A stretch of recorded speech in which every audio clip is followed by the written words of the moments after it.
his rock-solid, double-down promise to get rid of the special interests and the lobbyists. Big surprise. Trump is not draining the swamp. Nope. He's inviting the biggest, ugliest swamp monsters in the front door, and he's turning them loose on our government and on our economy. In just 1 week, the president-elect has elevated a slew of Wall Street bankers, industry insiders, and special interest lobbyists to run the show in his transition team.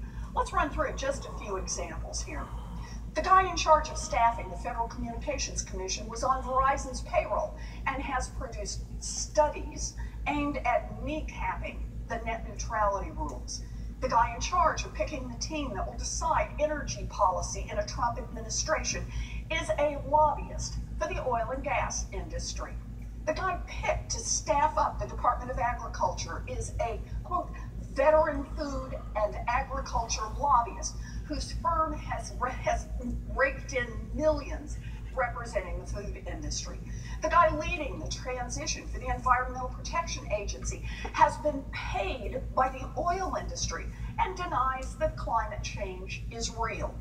The guy heading up the transition team for the Social Security Administration is, you guessed it, a former lobbyist who spent much of his career working to cut and privatize the Social Security system. The guy, and by the way, you may have noticed a pattern here, almost all guys, working on transportation and infrastructure, is a founding partner at a law firm that lobbies for the National Asphalt Paving Association. The guy in charge of economic issues for the Trump transition team served for 6 years as chief economist at Bear Stearns, the Wall Street firm that helped crash our economy in 2008. And he now runs a consulting firm for Wall Street clients.